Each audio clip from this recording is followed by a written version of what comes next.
भद्र का धाम ये है आदि बद्री, तो वहाँ भी संगम है और यहाँ भी संगम है जी। आप जा कर के देखना। ये अलकनंदा उत्ते जमुना और सरस्वती दोनों का आदि बद्री से जालंग संगम हो जाता है। हाँ ऐसे ही केदारनाथ में बर्फ के पहाड़ हैं जी। और यहाँ सफ़ेद पहाड़ है, वैसे ही अर्थ सफ़ेद पूजा पहाड़ वहाँ है, वही पूजा यहाँ है। तो हमारा कहने का अर्थ यही है कि यहाँ पर कृष्ण भगवान ने लीला रची है और वो यहाँ महिमा है। ये अर्कीपैडी हरिद्वार जी। ये 4 धाम हैं। तो नंद बाबा की शाखा है बीच में अलग, जी। और ये पार्वती मैया की शाखा है। उधर देखोगे तो एक कार्तिकेय है। अगर नीचे की साइड में आप कहीं पे भी देखते हो तो आपका एक गणेश का ही सूंड का स्वरूप आएगा चारों तरफ। ये देखिए। हाँ। बिल्कुल गणेश जी का ही वो स्वरूप आ रहा है जी। तो ये जो बट वृक्ष है यहाँ पर ये मेन ये 2 जगह हैं गणेश जी, एक इधर और एक इधर, या चारों तरफ है? नहीं, ये पूरा वो तो चित्र तो आपको यहीं दिखेगा। अच्छा, बाकी अच्छा। चारों तरफ आपको सूंड का स्वरूप आएगा। जी। और शिव परिवार है, मतलब अलग अलग शाखा है सबकी अलग वृक्ष में।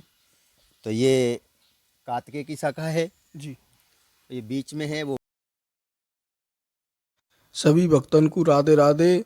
भैयाओ, आज हम आपको लेके जा रहे हैं हर की पैड़ी, और ये जो हर की पैड़ी है ये कामा क्षेत्र में पड़ती है और बद्रीनाथ जी के पास पड़ती है। तो अब आप सुनेंगे बद्रीनाथ धाम की और इस स्थान पवित्र स्थान की कथा। ये कथा आप बहुत ही ध्यान से सुनना, क्योंकि जो भागवत प्रेमी हैं, जो भागवत सुनते हैं, उनकी जन्मस्थली है ये, मतलब भागवत पुराण की जन्मस्थली है। इस कथा को हमने लाल गोविंद दास जी के श्रीमुख से सुना था, जो ब्रजमंडल परिक्रमा की बहुत अच्छी कथा कहते हैं। तो किस प्रकार से यहाँ पर हमने उनके श्रीमुख से सुना। यहाँ पर भगवान पुराण जो आप लोगों ने अधिक से अधिक सुनी है, आज हम आपको इनके जन्म के बारे में बताएंगे। जैसे राम जन्मभूमि, कृष्ण जन्मभूमि, इसी प्रकार से हमारे भागवत पुराण की जन्मभूमि है ये पवित्र स्थान आदि बद्री नारायण धाम। पिछले वीडियो में हमने आपको दर्शन कराए हैं, आप दर्शन जरूर कीजिएगा। भागवत जी का जन्म बद्रीनाथ में हुआ था और भागवत पढ़ने वाले तो इसको सुनेंगे ही सुनेंगे। श्रीमद् भगवत जी में ऐसा लिखा है, कलयुगी मनुष्यों का उद्धार करने के लिए वेद व्यास जी बैठ गए और उन्होंने कई ग्रंथों के लिए मनुष्य के उद्धार करने के लिए कुछ सोचा। तब उन्होंने, जब सृष्टि बनी तब से ग्रंथ तो थे, लेकिन भगवान ने जैसे किसी गुरु को दिए, गुरु ने अपने शिष्यों को दिए। जिससे पहले आपने जैसे रामायण में देखा होगा, लव कुश को महर्षि वाल्मीकि जी ने किस तरीके से रामायण उनके दिमाग में डाल दी थी। तो इसी प्रकार से एक दूसरे के पास उनके दिमाग में थी, लेकिन कलयुगी व्यक्तियों को कैसे दिमाग में देते, स्मृति में देते। सबके दिमाग में पहले तो थी, लेकिन कलयुग के लोगों को इसका लाभ कैसे मिलेगा, उसके लिए उन्होंने लिखना आरंभ किया और वेद व्यास जी के 4 वेद बनाए, ऋग्वेद, सामवेद, अर्थवेद, यजुर्वेद। फिर महाभारत की रचना की, 1 लाख श्लोक थे ऐसे महाभारत की उन्होंने रचना की। फिर भी उनको कोई संतुष्टि नहीं मिली। फिर उन्होंने 108 उपनिषद लिखे, जिससे 11 मुख्य उपदेश, ईश उपनिषद, ऐतरेय उपनिषद, कंठ, कैन और धना योग्य प्रश्न, इस तरीके के उन्होंने 108 उपनिषद लिखे। उन्होंने अनेकों प्रकार की स्मृति भी लिखी और फिर भी उनको किसी भी प्रकार की संतुष्टि नहीं हुई। फिर उन्होंने पुराण लिखना शुरू किया। वेद व्यास जी ने 18 पुराण लिखे हैं, जिसमें से वो पहले 17 पुराण लिख चुके थे। शिव पुराण, मार्कंडेय पुराण, विष्णु पुराण, बराह पुराण, अग्नि पुराण, देव पुराण, भविष्य पुराण, कुरुम पुराण और नारद पुराण, वायु पुराण, बृहद पुराण, पद्म पुराण, ब्रह्मांड पुराण, एक के बाद एक पुराण लिखते गए। फिर भी उनको संतुष्टि नहीं हुई। मानव के लिए इतना किया, ये भी भगवान की एक लीला थी। कोई आदमी कितना भी महान हो जाए, लेकिन उनको गुरु की आवश्यकता होती है। वेद व्यास जी बड़े चिंतित थे वह कुछ समझ नहीं पा रहे थे कि क्या करूं, मुझे संतुष्टि नहीं मिल पा रही है, मेरी रचना में क्या कमी है। अगर आपको 18 पुराणों में से किसी भी प्रकार के पुराण अगर चाहिए, उपनिषद चाहिए, तो हमारे ब्रज दर्शन यात्रा यूपी 85 मनोज वैष्णव को सब्सक्राइब करके अपना ईमेल आईडी हमारे कमेंट बॉक्स में लिख दें, जिससे हम आपको सभी पुराणों की पीडीएफ फाइल बिल्कुल निःशुल्क भेज देंगे और आप स्वयं भी उनका अध्ययन कर सकते हैं। वेद व्यास जी के मन में चिंता है, वह उसी समय वेद व्यास जी के गुरु भगवान के मनो अवतार ऐसे आए, नारायण नारायण बीड़ा बजाते हुए देव ऋषि नारद जी आए। अब दुखी समय में जो काम आए वही तो गुरु है, बाकी सुखी समय में तो सब साथ होते हैं, बड़ी बड़ी दूर से रिश्तेदारियां निकालते हैं, ये मेरा है वो मेरा है। संकट के समय कोई दूर दूर तक नहीं दिखता, लेकिन नारद मुनि वेद व्यास जी के पास आए।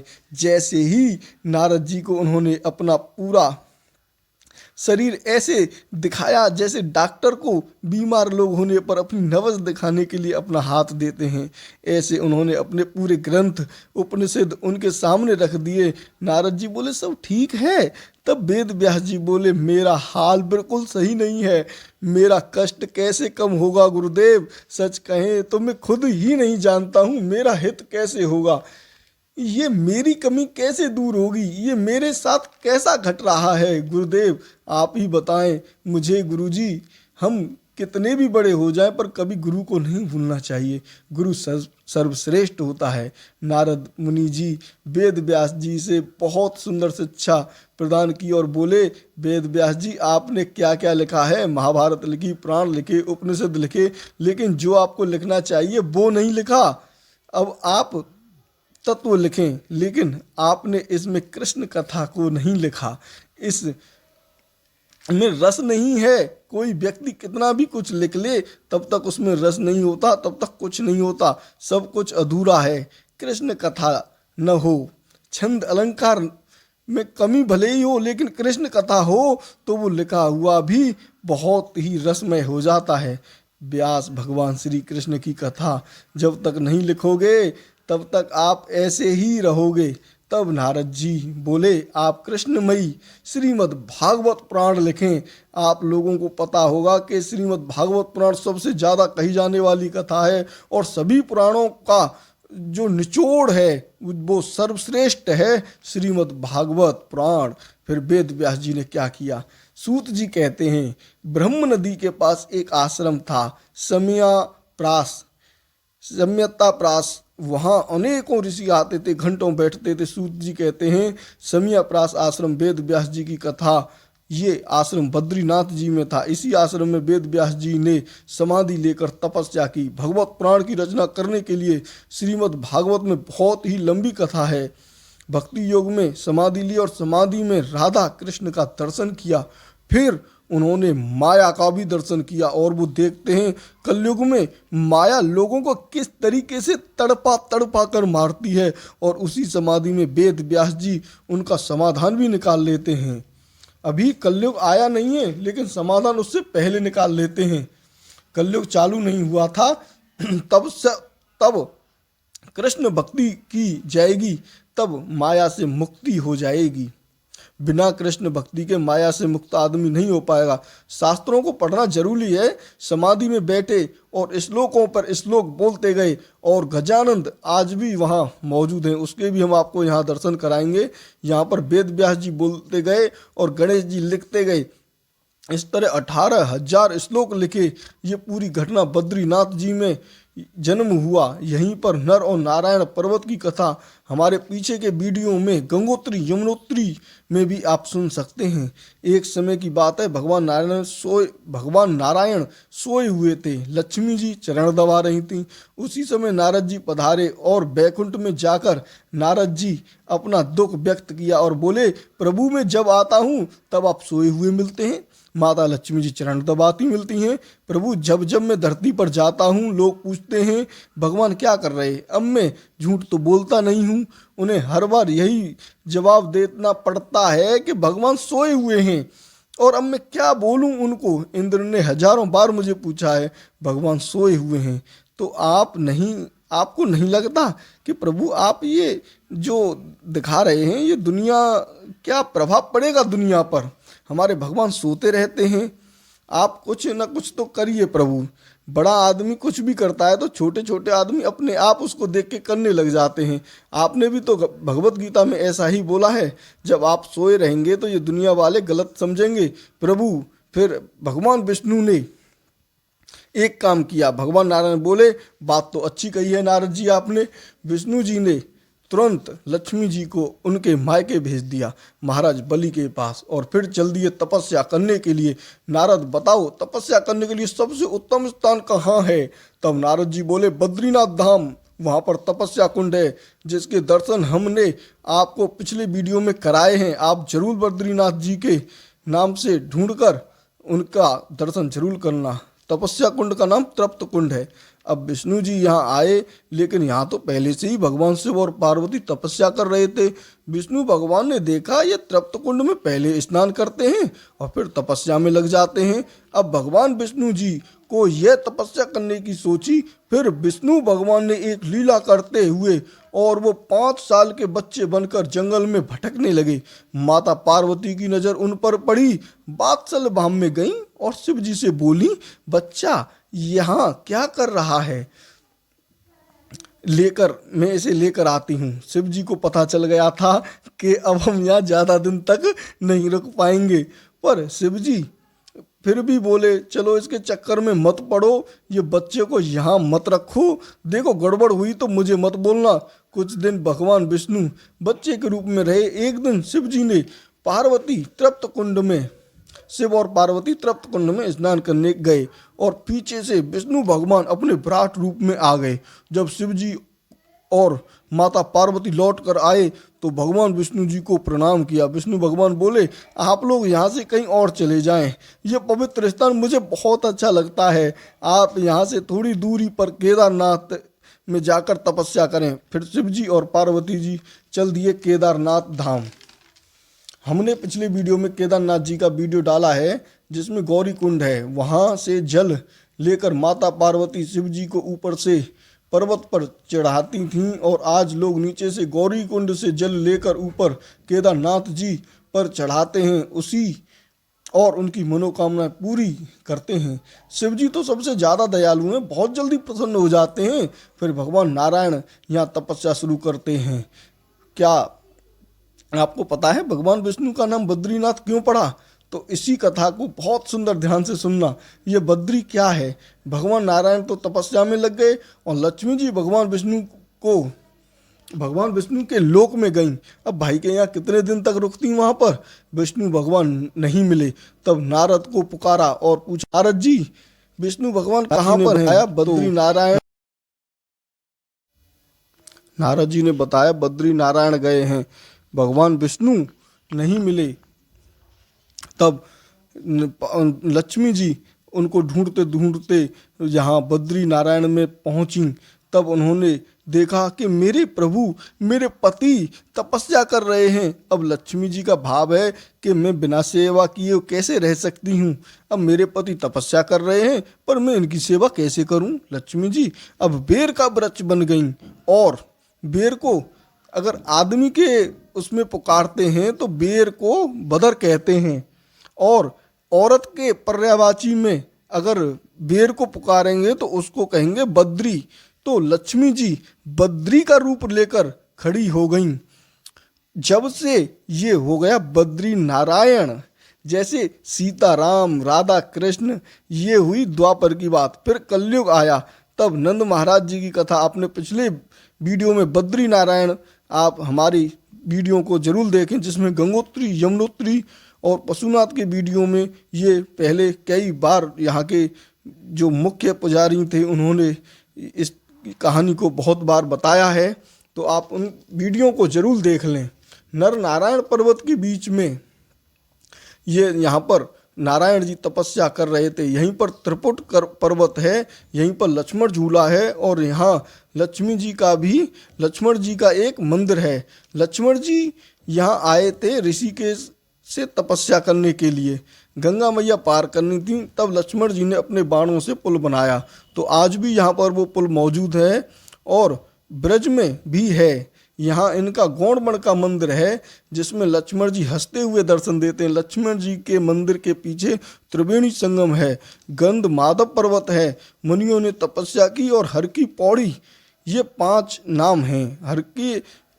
हरि के पास जाने के लिए हरि के द्वार हैं। हरिद्वार क्यों कहते हैं?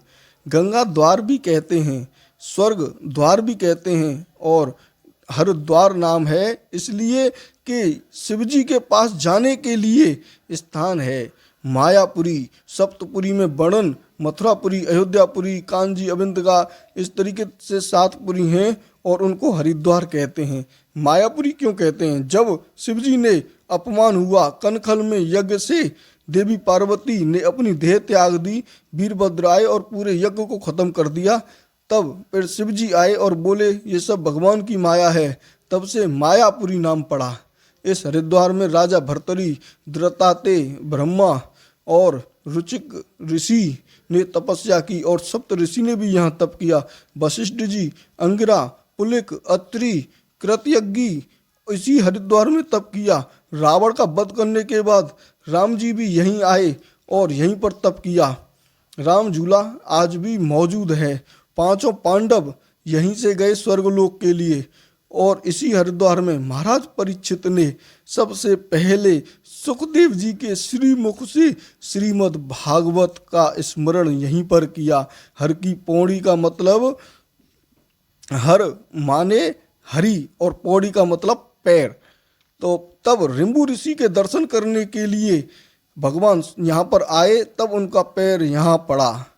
तो आप हमारे एक पिछले हमने वीडियो बनाया हुआ है देव सरोवर का, उस देव सरोवर में रिंबू ऋषि जी का ही एक स्थान है। बहुत पवित्र कुंड है रिंबू ऋषि जी का और वहीं पर रिंबू ऋषि जी का कुंड है।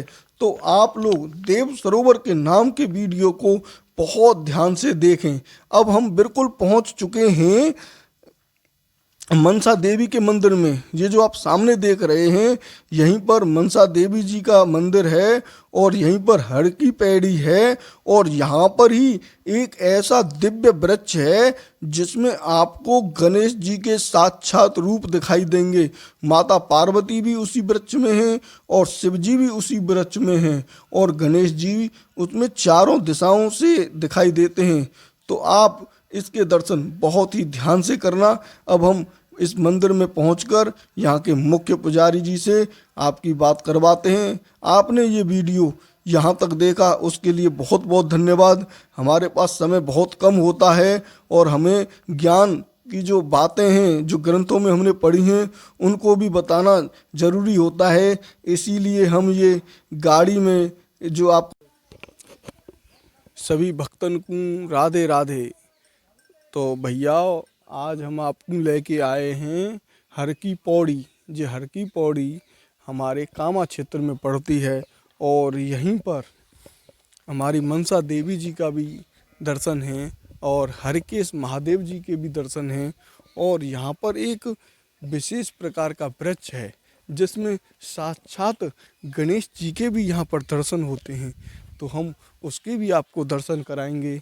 ये बात तब की है तब कृष्ण जी ने अपने माता पिता को दर्शनों के लिए बताया कि मैं सभी दर्शनों को यहीं पर आपकी तरफ यहाँ ले आऊँगा और आप यहीं पर दर्शन कर लें। ये देखें यहाँ पर ये जो एक गुरु महाराज हैं और इनका नाम है मोहनदास जी नागा त्यागी और ये यहाँ पर लिखा हुआ है, इन्होंने प्रतिज्ञा मेरी ओर आकर तो देख, तेरी ओर ध्यान न लगा दूं तो कहना। और यहीं पर ये मनसा देवी जी का भी मंदिर बिल्कुल सामने ही है और हम इनके भी आपको भी यहाँ मनसा जी के भी दर्शन कराते हैं। ये वही मनसा जी देवी हैं जो उत्तराखंड में विराजमान हैं और इनका एक स्वरूप यहाँ विराजमान है क्योंकि कृष्ण जी के आग्रह पर सभी देवी देवता यहाँ ब्रज में मौजूद हैं। और अगर आप ब्रज 84 कोस की परिक्रमा कर लेते हैं तो आपको सभी जगहों के जो पुण्य हैं वो यहाँ प्राप्त होते हैं। तो अभी हम आपको लेकर चलते हैं थोड़ा सा और आगे और कराते हैं हरकेश महादेव जी के दर्शन। ये हरकेश महादेव जी के दर्शन हैं यहाँ पर, और यहीं पर आपको हरिद्वार हर की पैड़ी के भी यहाँ पर दर्शन होंगे। ये देखें आप, यहाँ पर ये हरकेश महादेव जी हैं और इनके बहुत ही यहाँ पर दिव्य दर्शन हैं। ये देखिए हरकेश महादेव जी के आप यहाँ साक्षात दर्शन कर रहे हैं। ये बहुत ही दिव्य दर्शन हैं।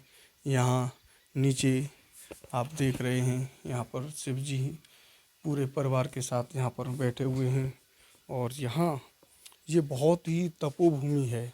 यहाँ की जो ये जगह है ये बहुत ही प्राचीन है। अब हम आपको यहाँ के जो संत हैं उनसे यहाँ की पूरी बात यहाँ पर बताते हैं।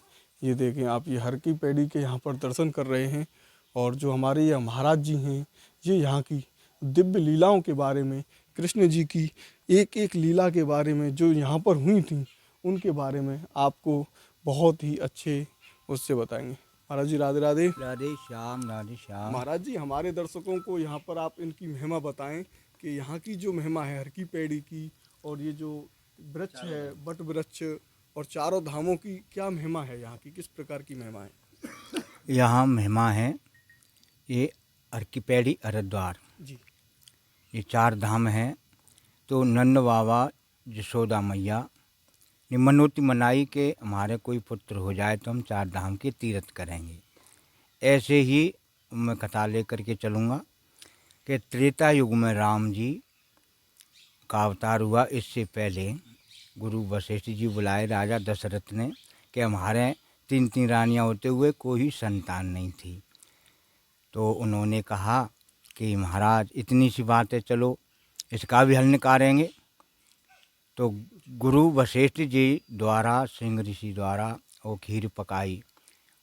वही समय द्वापर काल में नंद बाबा यशोदा मैया ने मनोती मनाई कि हमारे कोई पुत्र हो जाए तो 4 धाम की तीर्थ करेंगे, सब देवताओं के दर्शन करेंगे।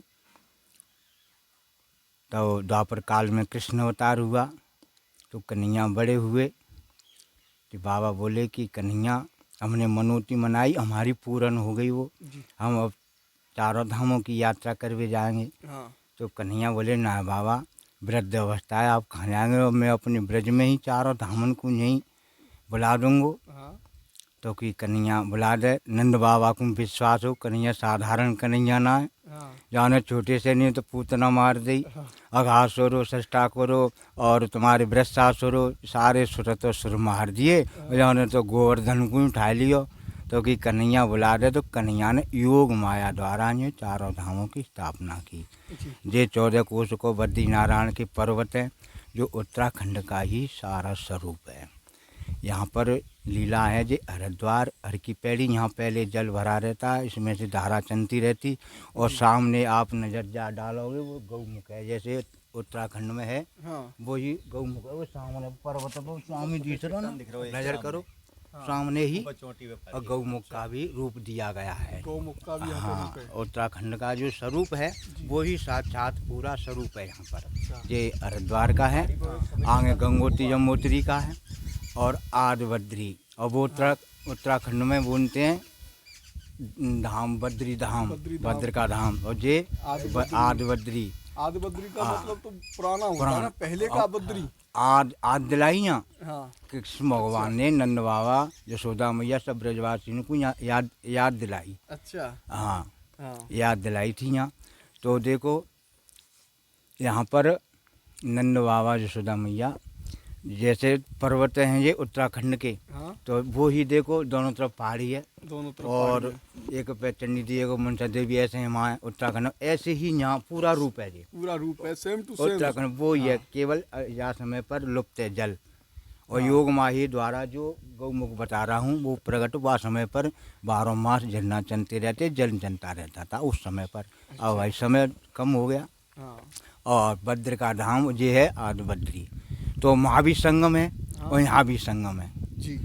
आप जा कर के देखना। ये अलकनंदा, उत्तर जमुना और सरस्वती दोनों का आदि बद्री से जालंग संगम हो जाता है। हाँ। ऐसे ही केदारनाथ माँ बर्फ़ के पहाड़ हैं, जी उन्हें सफ़ेद पहाड़ है वैसे ही अर्थ पूजा वहाँ है, वही पूजा यहाँ है। तो हमारा कहने का अर्थ यही है कि यहाँ पर कृष्ण भगवान ने लीला रची है और वही लीला यहाँ पर प्रकट है। और वर्षा के समय पे देखो क्या सुंदर, बोल गंगा मैया की जय। ये 1 महीना पहले की तस्वीर है। दिखाओ जय कोई वीडियो ले लो जय को थोड़ा सा।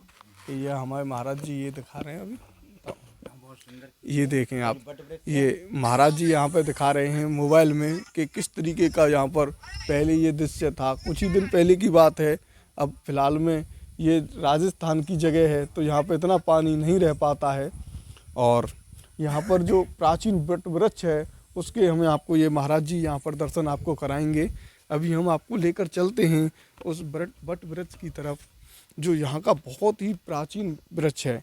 आप 84 कोस की परिक्रमा लगाते हैं या साधारण तरीके से भी आप यहाँ पर दर्शन कराने आ सकते हैं। ये बट जो है इच्छा वरदान भी यहाँ पे पूरी करता है, कोई भी इच्छा हो। ये देखें आप, ये सामने पूरा गणेश का एक स्वरूप है कि ये तुम्हारा एक नेत्रों का स्वरूप है, ये मत्थक, ये दंतों का स्वरूप है, ये सूंड हो गई और ये नक्की दोनों तरफ। तो ये पूरा सामने गणेश का स्वरूप है। तो ये हमारी शाखा गणेश की है, ये शिव जी की शाखा है जी। और ये सामने उधर साइड में पार्वती मैया की शाखा है। ये शिव जी की शाखा है बीच में अलग जी। और ये पार्वती मैया की शाखा है। उधर देखोगे तो एक कार्तिकेय है। अगर नीचे की साइड में आप कहीं पे भी देखते हो तो आपका एक गणेश का ही सूंड का स्वरूप आएगा चारों तरफ। ये देखिए। हाँ। बिल्कुल गणेश जी का ही वो स्वरूप आ रहा है जी। तो ये जो वट वृक्ष है यहाँ पर ये मेन ये 2 जगह हैं गणेश जी, एक इधर और एक इधर, या चारों तरफ है? नहीं, ये पूरा वो तो चित्र तो आपको यहीं दिखेगा। अच्छा, बाकी अच्छा। चारों तरफ आपको सूंड का स्वरूप आएगा। जी। और शिव परिवार है, मतलब अलग अलग शाखा है सबकी अलग वृक्ष में। तो ये कार्तिकेय की शाखा है, जी। ये बीच में है वो है महादेव और ये है पार्वती माई। ये देखो एक ही वृक्ष में चारों ये देव यहाँ पर विराजमान हैं। ये आप देख रहे हैं किस तरीके के ये दिव्य दर्शन हैं। और ये बहुत ही प्राचीन वृक्ष है, ये स्वयंभू है। यहाँ पर ये जो बना हुआ है, ये प्राकट्य जो हुआ है, ये बिल्कुल स्वयं हुआ है। यहाँ पर ये आप देख रहे हैं प्राकृतिक। ये जो बरसाने वाले हमारे रमेश बाबा हैं, उनने यहाँ ये वो किया था। जी। तो वो दिखाए थे कि देखो इसमें गणेश का पूरा स्वरूप है। तो जब से इसकी पूजा होने लगी है बहुत विशेष। जय श्री राधे। राधे राधे। तो आपने जैसा देखा कि यहाँ पर जो ये आप वृक्ष देख रहे हैं, ये महान पुरुष जो दिव्य पुरुष होते हैं जिनकी दृष्टि यहाँ पर पड़ती है। अब हम जैसे लोगों को तो कुछ भी नहीं पता होता है, हम तो केवल उसको कह सकते हैं कि ये तो एक वृक्ष है, साधारण वृक्ष है। लेकिन जो परमात्मा से जुड़े हुए संत होते हैं, वो संत ही इन जगहों के बारे में कुछ बता सकते हैं। और वो जो संत होते हैं उन्होंने यहाँ पर इसकी खोज की। ये आपको आज हमने यहाँ पर हर की पौड़ी से ये बहुत ही प्राचीन दर्शन कराए। राधे राधे। ये आप देख रहे हैं बहुत जो लोग होते हैं वो उत्तराखंड नहीं जा पाते हैं, लेकिन ये उसका फल जो उत्तराखंड जाने का फल है वो यहाँ पर भी यहाँ मिलता है। यहाँ पर भक्तजन आते ही रहते हैं, उनकी यहाँ पर हमेशा ये जगह बहुत ही आस्था का केंद्र है और ये प्राचीन जगह है। इस तरीके के यहाँ पर आप दर्शन करने आते हैं। तो ये कामा क्षेत्र में पड़ता है। डीग से दिदावली की तरफ जाएंगे और दिदावली से हम आदि बद्रीनाथ की तरफ जाएंगे। आदि बद्रीनाथ से थोड़ा सा ही आगे चल के ये पवित्र स्थान पड़ता है। और ये आप देख रहे हैं अक्षय परमम पापम श्रद्धा पाप मोचनी गजेंद्र मोच। ये यहाँ पर गजेंद्र मोच का गज का रूप यहाँ पर हमें ये दिखाई दे रहा है।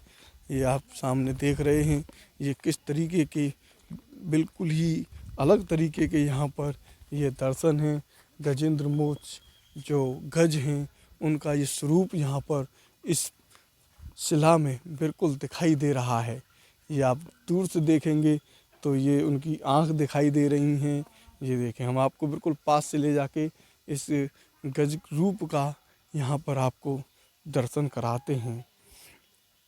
ये देखिए किस तरीके का यहाँ पर बिल्कुल दिव्य रूप है। ये देखिए आप यहाँ पर ये देखिए ये नारायण, ये देखें आप, ये बिल्कुल एकदम गज की तरह ही आपको ये लगेगा। इसकी जो आँखें हैं और ये देखें ये किस तरीके की यहाँ की बिल्कुल एक एक चीज़ यहाँ पर स्पष्ट दिखाई देती है। और यहाँ के जो पहाड़ हैं वो उत्तराखंड में तो बर्फ़ से ढके हुए होते हैं, लेकिन यहाँ पर ये पहाड़ सफ़ेद कलर के हैं और उन पहाड़ों में एक एक चीज़ हम यहाँ देख सकते हैं। बहुत ही प्राचीन स्थल है ये और बहुत ही आनंददायक ये जगह है। यहाँ पर आने से बहुत ही मन को शांति मिलती है। तो हम आपको अभी यहाँ पे गजेंद्र मोक्ष के यहाँ पे हमने आपको दर्शन कराए। अगर आपको ये वीडियो अच्छा लगा हो तो आप ज़रूर हमारे चैनल से पहली बार जुड़े हैं तो सब्सक्राइब कर लें। अगर आपने सब्सक्राइब कर लिया है तो बेल आइकन वाले ऑल वाले बटन को आप दबा लें, जिससे कि हमारी आने वाली वीडियो आपको मिलती रहें। और अधिक से अधिक आप हमारे वीडियो को अधिक से अधिक लोगों को पास शेयर करें, जिससे कि वो भी लोग इस दर्शनों के लाभ ले सकें, क्योंकि ये हमारी प्राचीन दर्शन हैं और बहुत ही ये जो दर्शन हैं ये पवित्र दर्शन हैं। यहाँ के दर्शन करने से फिर कहीं और जाने की मनुष्य को ज़रूरत नहीं रहती है। राधे राधे।